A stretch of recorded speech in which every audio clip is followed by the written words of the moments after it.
Nos, az asztalon egy igen jó kis szerkezet van, illetve jó lenne, ha működne, de sajnos nem működik ez a sötét kamra, illetve időzítő áramkör nagyítóhoz, vagy időzítő óra és exponáló óra nagyítóhoz. A problémája az, hogy egy visító, búgó hangon kívül mást nem hajlandó kiadni magából, életjel gyanánt.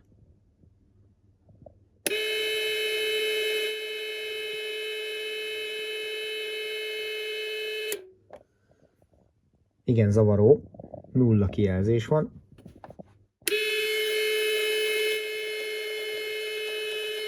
Gombokra nem reagál. Vagyis olybá tűnik, hogy teljesen halott. Ugyan a Durst egy olasz cég, mégis Made in Germany van a készülék hátulján, ez nagy valószínűséggel német fejlesztés. Látható, hogy igazából két panelból áll. A felső egy interface panel, ez a user interface, amin a gombok vannak, meg a vezérlő processzor, csak az innen nem látszik, és a mérő, illetve táppanel, mert hogy ebben egy fénymérő is van, egy densitométerrel egy beépített kütyűről van szó. Látható, hogy itt semmi különös dolog nincs. Némi oxidációnak vannak jelei, de többet csak akkor tudunk, ha teljesen szétszedjük.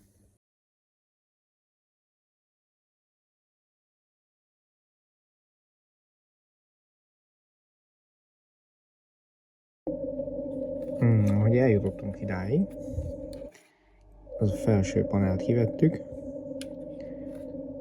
az alsó panel, pontosabban ha felcserélem, ha innen nézem, akkor a felső panel van bent. Erről az oldalról nem látszik semmi. A táppanel, táp és mérőpanel, az jónak tűnik.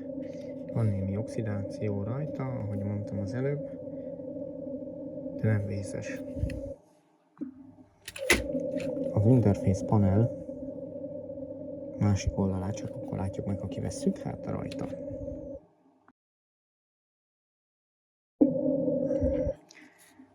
Hát a panelnek az innenső oldalán látszik, hogy igen régiek a forrasztások, ezeket majd fel lehet frissíteni. A másik oldala viszont korán sem kecsegtet ilyen nagy örömmel, itt ugyanis rengeteg oxidáció van. Ez a panel komoly munkát fog igényelni, mire rendbe fogom tudni hozni. De teszünk rá egy kísérletet. A gombok működnek, kérdés, hogy össze is zárnak-e, ez majd ki fog derülni. Meglátjuk, hát hajrá!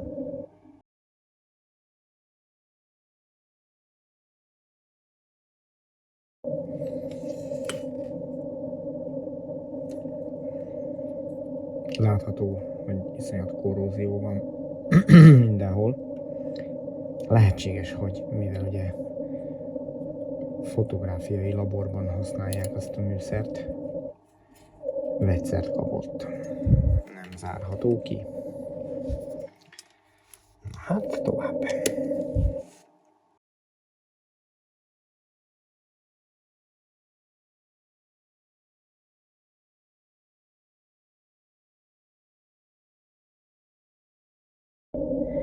A kondenzátorokat ildomos lesz kicserélni, az elektrolit kondenzátorokat. Szerencsére egyik panelen sincs belőle sok.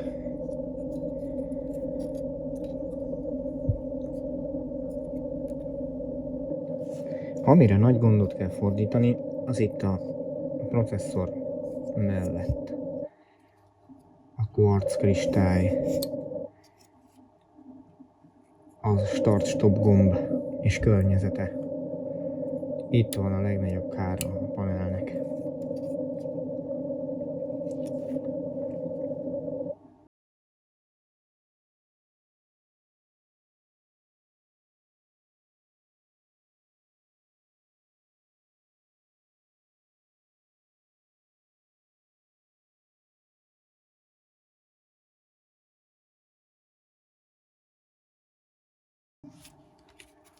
Most tisztán látszik, hogy 3 gombot nem tudtam kiszedni.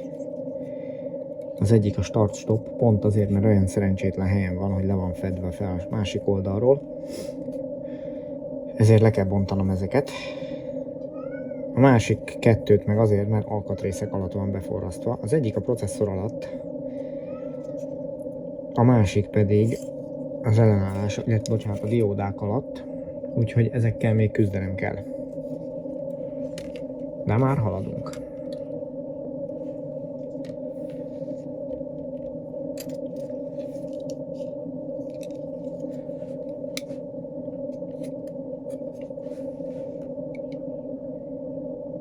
Kabátját le fogom venni ennek a kvarcnak.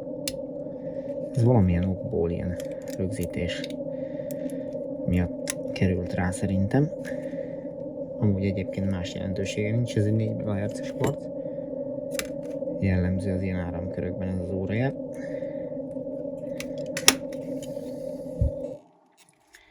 Kvarcoszcillátor kivételéhez csak akkor férnék hozzá, hogyha ezt a gombot kivenném. A gomb levételéhez meg csak akkor férek hozzá, hogyha eltávolítom a kvarcot, vagy ezt a szigetelő burkolatot, ami szilikonnal van ragasztva.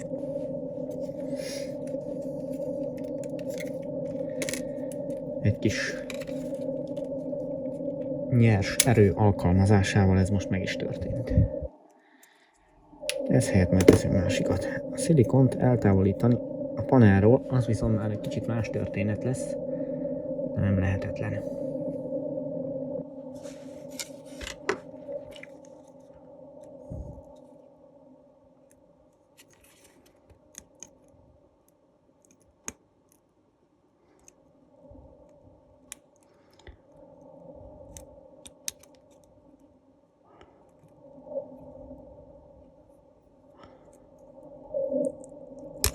Nem könnyű a makacs szilikont eltávolítani,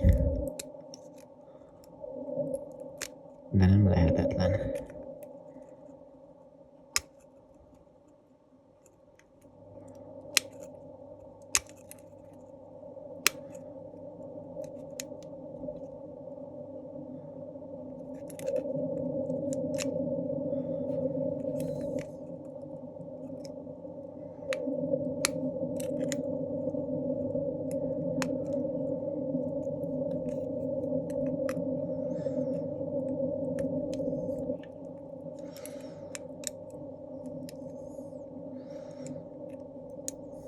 Egyelőre jobban nem is kell, a forrasztáshoz már így is hozzáférünk.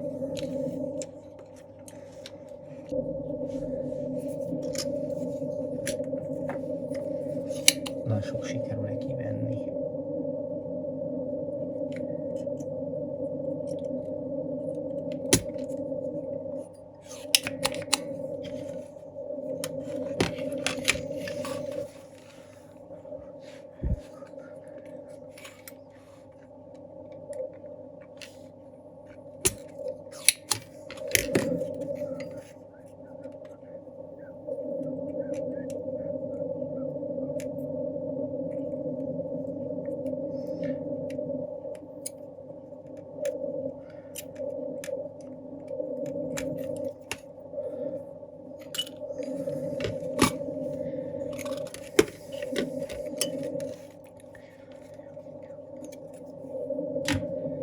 Hát,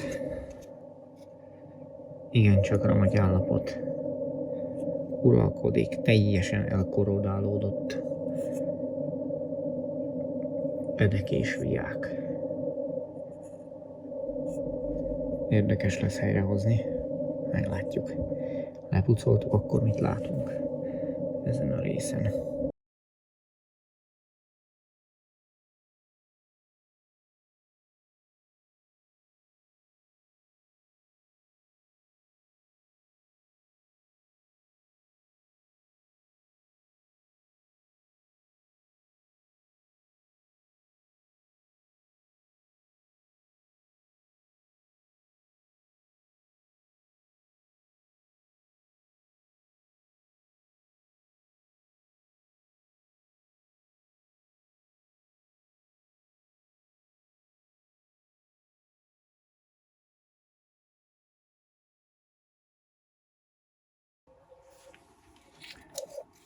No, lehetett látni, kivettem a processzort, hogy szabaddá tegyem a pályát az utolsó nyomógombhoz. És most azt is ki fogom venni.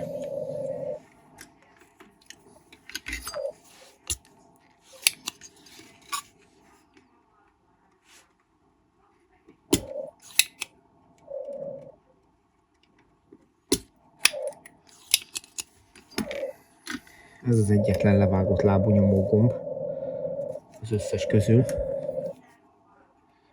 Azért, hogy elférjen az IC alatt. Ennek az IC-nek foglalatot fog beültetni. Noha maszk programozott, büdös életben nem lehet pótolni csak eredeti termékből. De jobb, ha foglalatban van.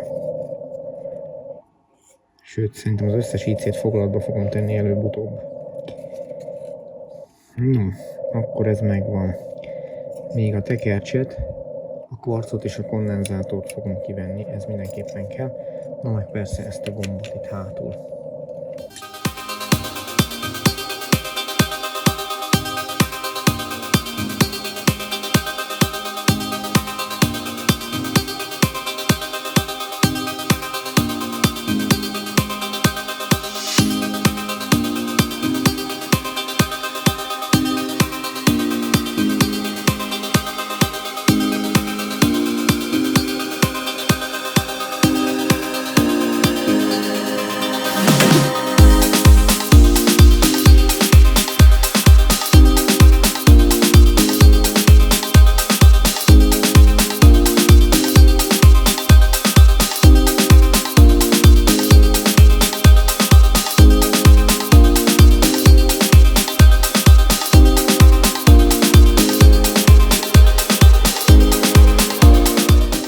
Nos, az történt, hogy a videó hátralévő részében már nem beszéltem, ezért most narráció következik. Úgyhogy innentől külön hangsávban fogom mondani, hogy mit csinálok éppen. Hiába ezt még gyakorolni kell, mind a felvételt, mind a forgatást, részleteit, egyebeket, szóval elnézést, hogy kicsit ilyen esetlen lett, de most így jött ki. Szóval denaturált tisztítás következik, illetve hát van folyamatban. Jó kis filmes dobozban, pont elfért benne a panel. Nagyon jó szolgálatot tesz. Szépen gondosan a kefével minden részét átdörzsölöm a denaturált-szel. Azért nagyon jó ez, mert az összes régi fogyasztószer és gyantamaradványt szépen eltávolítja.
izopropilos lemosás következik.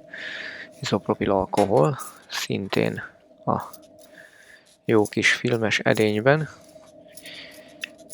És akkor igazából ebből már nem kell olyan sok, mint a denaturált szeszből, ez csak a denaturált szesz maradványokat hivatott lemosni innentől. Szépen áttörölgetjük, átkeféljük. És igazából ez már a ragacsos denaturált szesz által feloldott fogyasztószer maradványokat is maradéktalanul eltávolítja, és elpárologva száraz lesz a panel, és szép tiszta.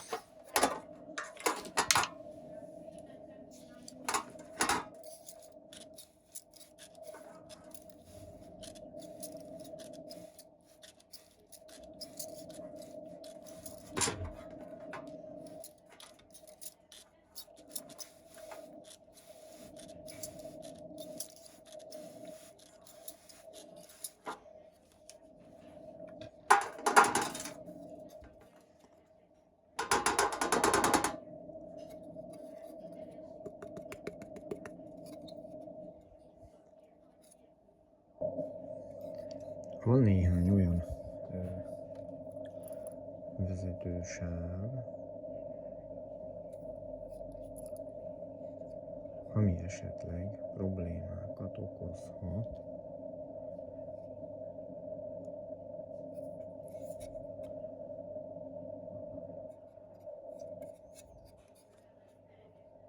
Nem árt, ha ezek le vannak ellenőrizve.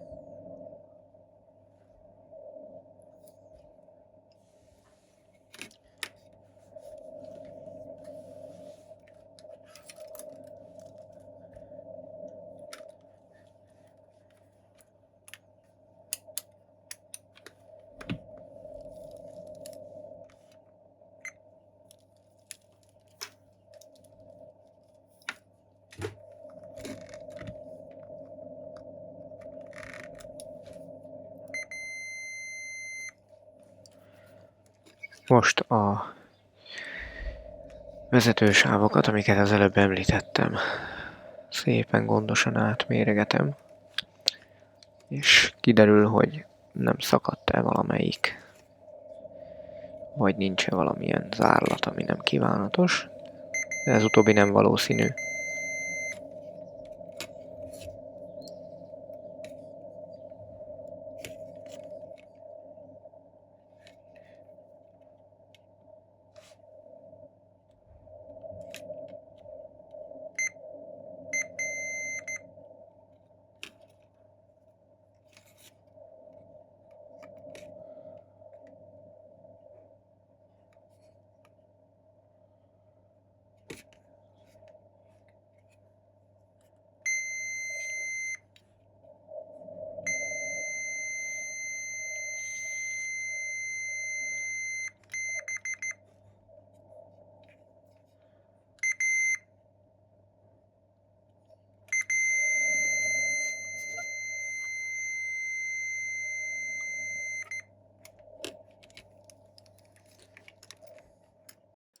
Miután megbizonyosodtam róla, hogy a panelban nincs zárlat, szakadás, visszateszem az apróbb alkatrészeket, belekerülnek az IC foglatok, kis kondenzátorok és a kis tekercs.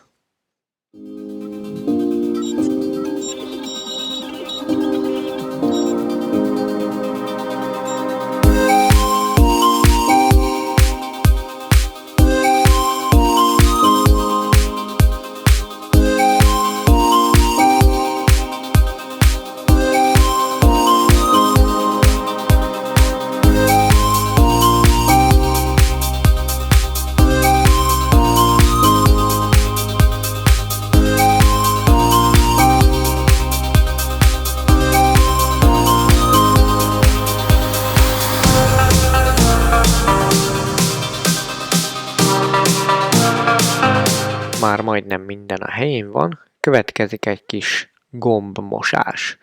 Erre a célra szappanos vizet fogok használni, mi mást, az egyik leghatékonyabb tisztítási módszer.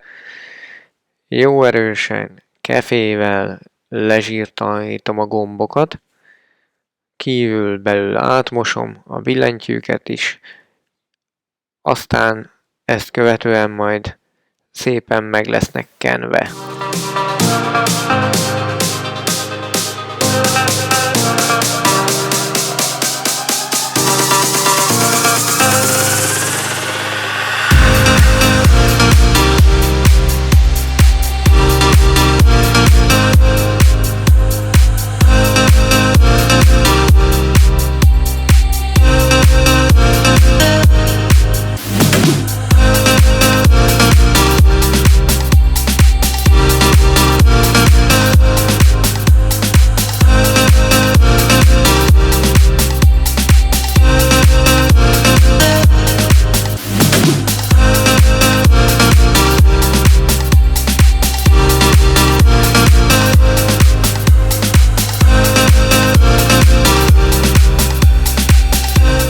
Most, hogy a gombok műanyag alkatrészei készen vannak, megszáradtak, következik egy kis érintkező tisztítás, de előbb megmutatom, hogy milyen szép állapotban vannak ezek az érintkezők. Lehet látni, hogy oxidáció van rajtuk, kosz van rajtuk, ezeket szépen meg fogom kapargatni. Mindjárt látni lehet a videóban, hogy mivel álltam neki. Előbb egy kis defókusz. Szóval itt az egyik érintkező látszik, hogy igencsak oxidos, meg fekete. Erre van egy nagyon jó kis eszköz, egy ilyen bronz kefeszerű eszköz. Meg lehet tekerni a végét, és kijön belőle minél hosszabban, és akkor mint egy ecset, egy ilyen bronz ecset, viszonylag kemény szálak vannak rajta, és azzal lehet szépen ezt gondosan megpucolni. De még először szerintem meg fogom kapargatni. Igen, előkerült a szike, illetve a tapétavágó, vagy minek nevezzem. Igen, a makacsabb részeket egyszerűbb lekapargatni ezzel. Sajnos nincs ezeknek az érintkezőknek pótlása, tehát abból kell gazdálkodni, ami van, ezért kell minden darabra vigyázni, nehogy véletlenül egy is eltörjön, elvesszen, ráadásul rugósak nagyon könnyen el tudnak ugrani. A Betaclean az egy kőolaj származék alapú tisztítószer, rá lehet keresni a neten. Elég jó, hatékony, elpárolgó tisztítószerről van szó. Zsírtalanít tökéletesen, úgyhogy előszeretettel használom mindenféle olyan célra, ahol ez a lényeg, hogy zsírmentes legyen a felület. Ez az az eszköz, amit említettem. A kis bronz kefe-szerű dolog.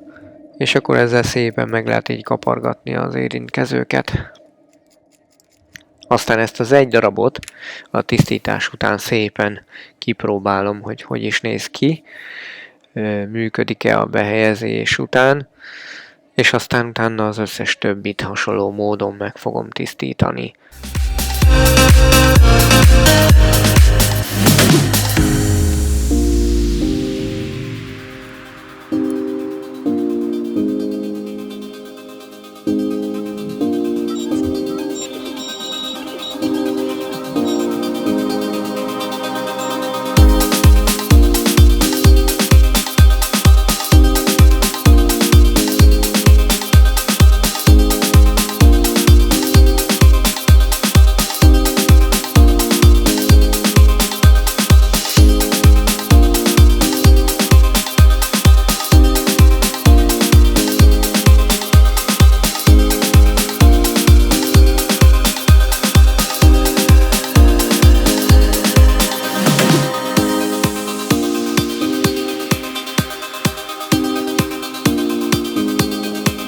A zsír, amit itt használok ezekhez a gombokhoz, az egy Topex nevű lítiumbázisú zsír. Ez ugye nem vezet, viszont ahol az érintkezők összeszorulnak ott az élben, ott nem jelent problémát, mert kiszorul onnan, és így ezáltal ott nem fogja akadályozni azt, hogy a vezetés létrejöjjön.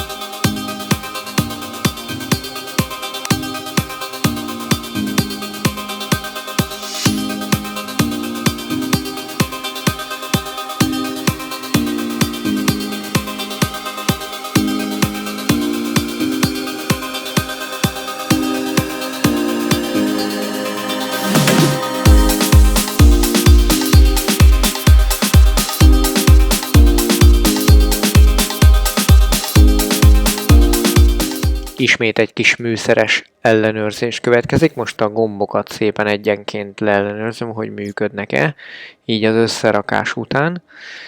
Ez már szépen bent vannak a helyükön. Egyenként kiveszem, még nincsenek ugye beforrasztva, és szépen ezzel a kis kellemes kis sípoló hanggal kisípoljuk, hogy minden oké-e velük. Ezt követően pedig be fogom forrasztani őket a többi alkatrész kíséretében.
Gyakorlatilag annyi van hátra, hogy az IC-ket a helyükre tegyem. Mindegyiket a megfelelő helyre, ahogy itt szépen elmutogatom. És ha ez megtörtént, akkor gyakorlatilag a User Interface panelnek a renoválásával készen vagyunk. Nem történt még hibakeresés. Ha valami gondja van a panelnak, akkor az ezután fog megtörténni, fogalmam sincs, hogy működni fog-e vagy sem. Itt még az számomra nem derült ki.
A User Interface kész van.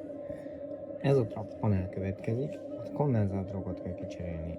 Ezt, ezt, ezt, ezt, ezt, ezt, ezt, ezt, illetve ezt a hármat. Ez a kondenzátorcsere nem került felvételre, de látni lehet, hogy benne vannak a panelban az új kondenzátorok. A kicsik, meg a nagyok is a hűtőborda alatt. és akkor tulajdonképpen a tápfeszültségek ellenőrzése és a egyéb dolgok után következni fog, hogy felélesszük ezt a technikát. A következőkben látható, hogy a panelt a leválasztott transformátorról fogom megtáplálni a saját trafóján keresztül, és arra leszek kíváncsi, hogy hasznos volt-e ez, amit csináltunk. Igen, hát igazából mindenképpen hasznos volt, csak hogy ennyi volt-e a probléma, vagy hogy tovább kell folytatnunk esetleg hibakereséssel. Mert úgy néz ki, hogy gombok nem reagálnak még mindig, semmi nem történik. Illetve hát lehet, hogy van valamennyi kijelzés, de igazából nem sokat jelent. Szétszedem, és külön csak a vezérlő panelt fogom tápfeszültséggel kötni, ennek 5 volt lesz szükséges, és tulajdonképpen ha ez a rész működik, akkor valamilyen formában kell, hogy legyen kijelzés. Igaz, hogy sok mindent nem fogunk ebből megtudni, de legalább azt igen, hogy működik-e a mikroprocesszor, illetve azok az áramkörök, amik itt ezen a panelon vele együtt vannak.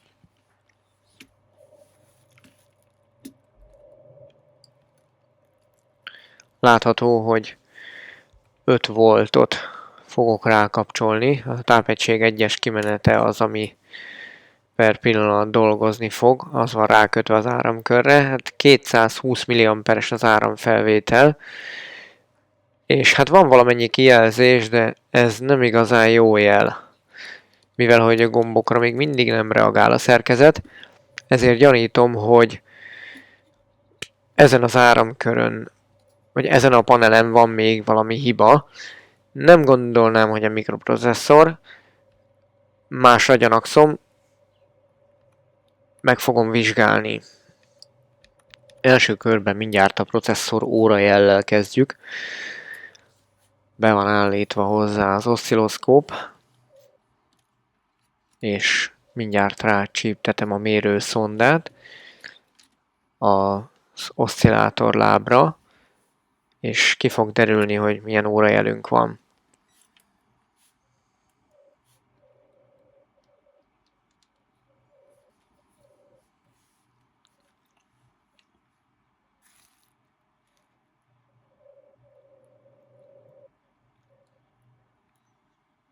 Nos igen, tisztán lehet látni, hogy az órajelünk megvan, tehát a processzor nagy valószínűséggel dolgozik, csak a kijelzőig nem jut el az információ.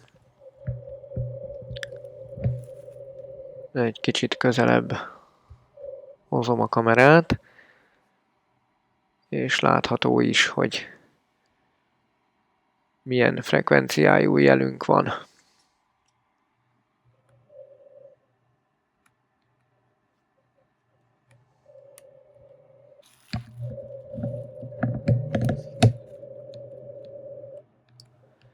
Most jön a jól bevált módszer. Ellenőrizzük, hogy nincs-e melegedő alkatrész, mert hogyha valahol valami zárlat van valami alkatrészben, IC-kben például, akkor annak van valami hőhatása, hő formájában lehet érezni, hogy valami nem stimmel. Nem igazán melegszik a processzor sem, ami viszont melegszik, az a kijelző vezérlő IC. Eredetileg is erre gyanakodtam, csak hát ugye végig kellett menni a procedúrán, hogy megtisztítsuk a panelt, a gombokat, mire eljutunk odáig, hogy értelmesen lehessen hibát keresni.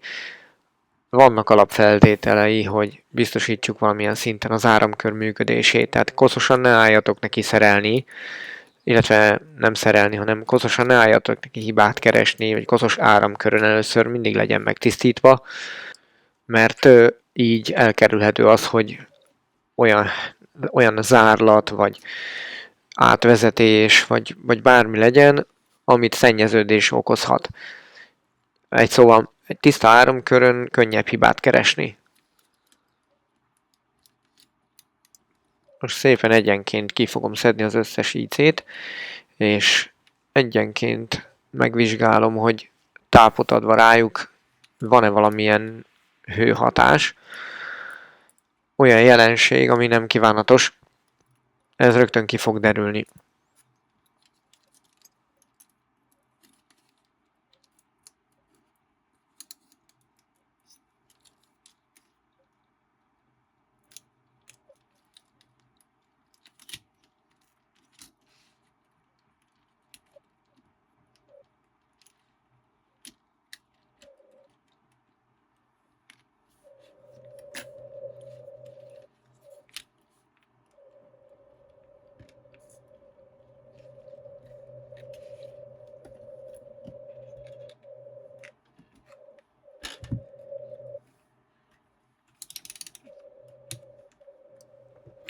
Árammérésre kapcsoltam a multimétert, és a kijelző vezérlő IC-t fogom megmérni, hogy milyen áramfelvétele van, mivel hogy ezt az egy IC-t bent hagyva a panelba volt egy 50-60 milliamperes áramfelvétel. Nekem meggyőződésem volt, hogy ez hiba. Aztán, amikor megvizsgáltam egy jól működő IC-t, akkor kiderült, hogy ugyanennyi fogyasztása van.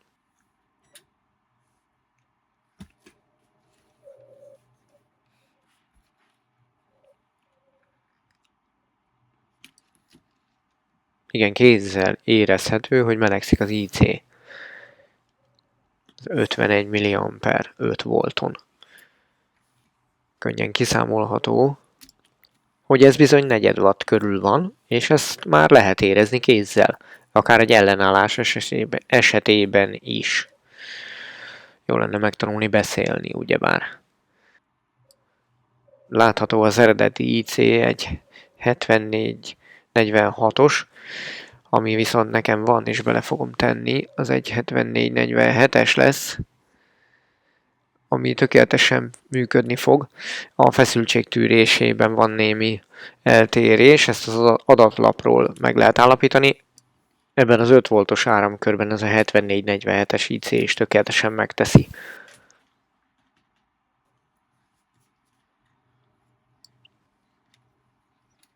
Nos, rákapcsolva az 5 voltos tápfeszültséget az IC-re lehet látni, hogy a hibás darabnak körülbelül 51-2 mA áramfelvétele van.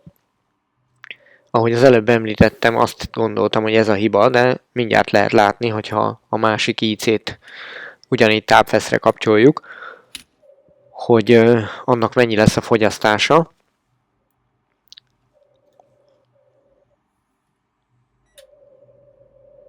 Íme 61 mA, tehát a hő így is úgy is keletkezik, azonban meg fogjátok látni, hogy kicseréltem ezt az IC-t, és tökéletesen fog működni a kijelzés. Tehát konkrétan az IC volt a hiba, csak valahogy olyan érdekes volt, hogy én a melegedés alapján vettem ezt észre.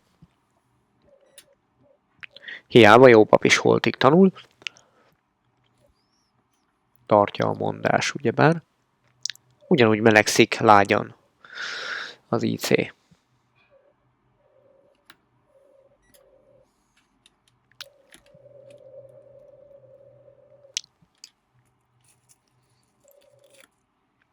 Azért a biztonság kedvéért egy másik 7447-est is kipróbálok, aminek hasonló áramfelvétele van, mint az előzőnek. 58-60 mA, mint láttátok. És bekerült a helyére a 7447-es.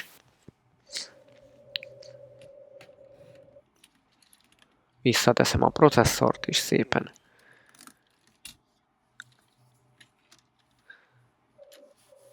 Még a másik két IC-t.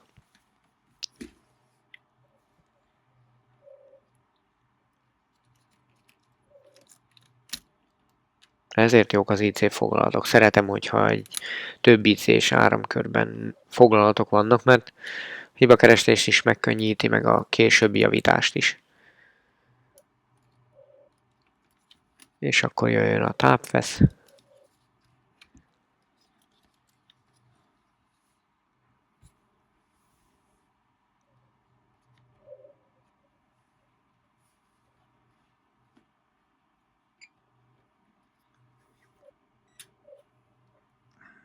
Az áramfelvétel az felment ilyen 160 mA körül, és lám van kijelzés. A multiplexelés miatt kicsit vibrál a videóban, de tisztán látszik, hogy működik és reagál a gombokra. Úgyhogy ennek az áramkörnek a javítása úgy látszik, hogy sikeres volt. Most meglátjuk, hogy összeépítés után hogy fog viselkedni.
Következik a bekapcs, és lehet látni, hogy van kijelzés továbbra is. Most már az analóg áramkör is rajta van, és lehet próbálgatni a funkciókat. Az időbeállítást, valamint a léptetést, start-stopot. Igazából a funkciókkal nem vagyok tisztában, de majd az előlap segíteni fog. De hát látszik, hogy működik a visszaszámlálás. Kattant a relé. Úgyhogy úgy vélem, hogy az áramkörnek, illetve a készüléknek ez a része megjavult. És hát biztos vagyok benne, hogy innentől már zökkenőmentes lesz a többi művelet.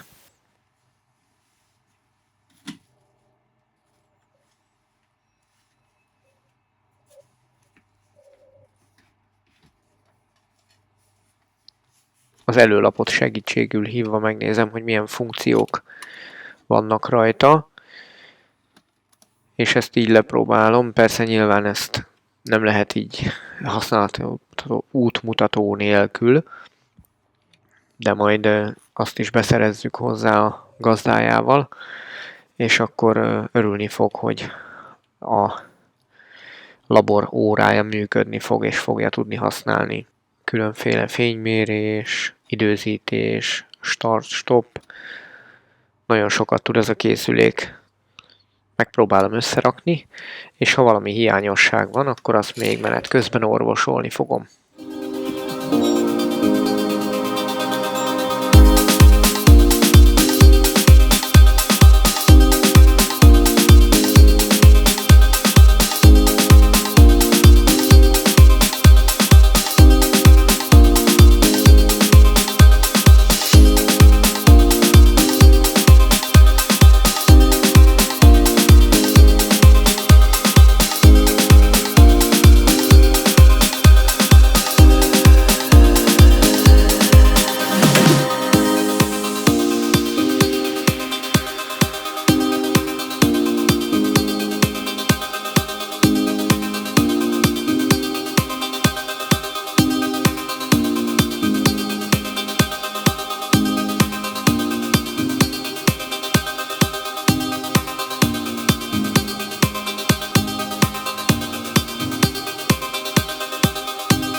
Most itt a timelapse videóban lehetett látni, hogy beépítettem egy szuperkondenzátort is.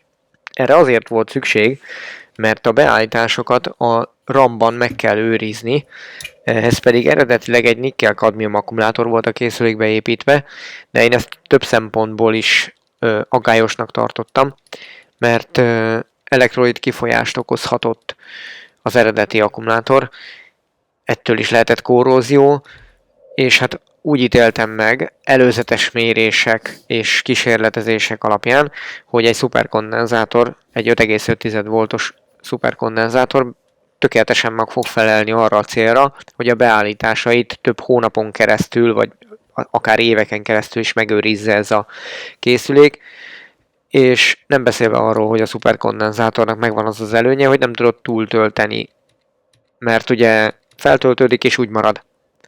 Míg a nikkel-kadmium akkumulátornak folyamatos csepptöltése van, egy idő után így is úgy is tönkre megy.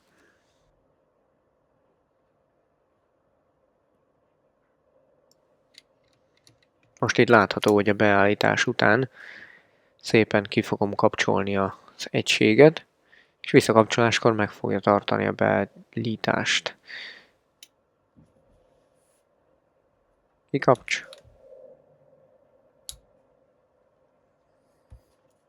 Hagyom egy picit, aztán visszakapcs, és látni, hogy megmaradtak a beállítások, az időzítés továbbra is működik. Tehát a szuperkondenzátor megfelel a célnak.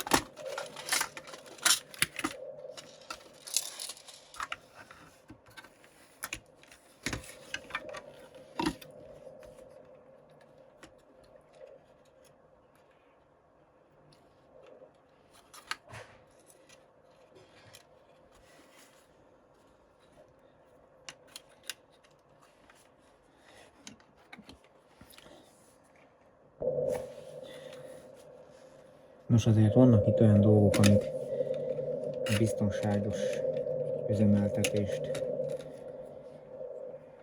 érdekében megváltoztatásra fognak kerülni. Elsősorban itt ezeket majd zsugorcsőre fogom cserélni, meg itt is le fogom zsugorcsövezni. Rendesen berögzítjük a helyére az ajzatot, mert eddig csak a burkolat fogta kívülről.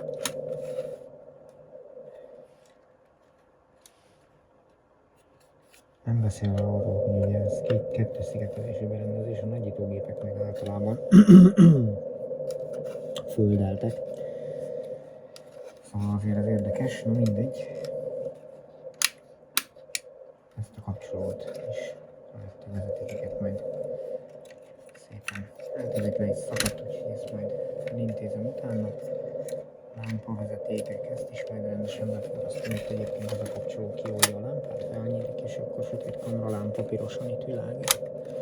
Azaz világítana, hogy 3 sorba kötött ledből az egyik nem lett volna tönkremenve, úgyhogy most itt a lámpát is egy kicsit feljavítom benne.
sajnos azt sem tudjuk, hogy milyen. Ez a műszer így érkezett. Hát, Nos, ha tetszett ez a videó, akkor nyomjatok egy lájkot. Remélem, hogy a többi videót majd kicsit jobban sikerül megcsinálni. Úgyhogy nagyon köszönöm, hogy megnéztétek, és remélem mindenki számára hasznos volt.